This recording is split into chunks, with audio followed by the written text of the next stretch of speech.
વરાછા વિસ્તારમાં જ રહેતા એક પરિવારના માતાને પુત્ર મોટરકાર લઈને વરાછા વિસ્તારમાં આવેલા ઈશ્વકૃપા સોસાયટી પાસેથી પસાર થઈ રહ્યા હતા.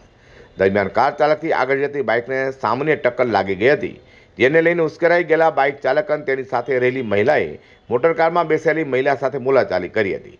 ત્યારબાદ વાત ઝપાઝપી સુધી પહોંચી હતી. રોડ પર જ આ તમામ દ્રશ્યો સર્જવા પામ્યા હતા. દરમિયાન બાઇક ચાલકે તેના મળતિયાને બોલાવી લેતા 8 થી 10 જેટલા લોકો દ્વારા કારમાં બેસેલા મહિલાને તેના પુત્ર પર હુમલો કરી દીધો હતો. આ સાથે જ કાર પર ચડીને તોડફોડ પણ વ્યાપક રીતે કરવામાં આવી હતી.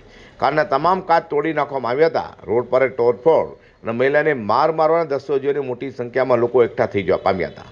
આ બાબતની જાણ થતાં જ વરાછા પોલીસનો કાફલો પણ સ્થળે દોડી ગયો હતો. વરાછા પોલીસ દ્વારા ઘટના સ્થળે પહોંચીને મામલો થાળે પાડવામાં આવ્યો હતો. દરમિયાન મોટરકારમાં સવાર મહિલાને મારવામાં આવતા ઈજા પહોંચી હતી, જેથી મહિલાને સારવાર અર્થે હોસ્પિટલમાં ખસેડવામાં આવી હતી. હાલ આ મામલે વરાછા પોલીસમાં વધુ તપાસ હાથ ધરવામાં આવી છે. આ સાથે જ ફરિયાદ નોંધવાની પણ તજવીજ હાથ ધરવામાં આવી હતી. જોકે સામાન્ય બાબતોમાં થયેલી આ બોબલમાં થોડા સમય માટે વાતાવરણ પણ ઉગ્ર બની જવા પામ્યું હતું.